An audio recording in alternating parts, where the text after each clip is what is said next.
राष्ट्रपति घर उपरे आक्रमण 120 रु ऊर्ध्व हेले आहत।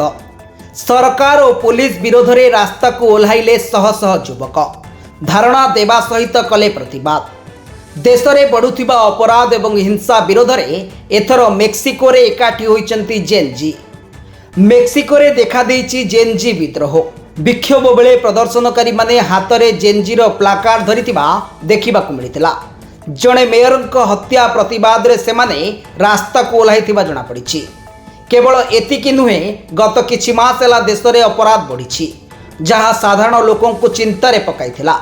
सरकार किछि करुनथिबा सेमाने अभियोग करुथिले, जहार प्रतिवाद स्वरूप जेनजी कम्युनिटी सामना को आसीछि। रिपोर्ट अनुसार नवेम्बर 1 तारिख में मेक्सिको यूरोपन मेयर को गुली करी हत्या करा जायथिला।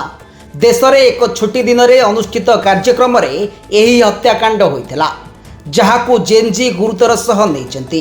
तांको हत्या करा जाई नाही, बरं सरकार मारिछंती बोली जेनजी दाबी करिछंती। किछि जेनजी प्रदर्शनकारी मेक्सिको राष्ट्रपति रहुथिबा घर अभिमुखे जाइथिले। सेठारे लागिथिबा तारबाड़ को काटी पकाइथिले। सेठारे पुलिस सह सेमानंकर संघर्ष होइथिला, जेउथिरे 100 रु अधिक पुलिस अधिकारी आहत होइथिबा जणा पड़िछि।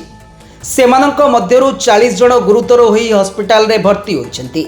एहा व्यतीत 20 जन साधारण लोक आहत होइछंती। एही घटना रे 20 जन को गिरफ्त करा जाइथिबा पुलिस कहिछि। सूचना योग्य, गत सप्ताह रे मेक्सिको राष्ट्रपति सेन बाउम एक सांबादिक सम्मेलन करिथिले। एथिरे देशर अजाकता पई बाह्य शक्तिर हाथ थिबा से अभियोग करिथिले।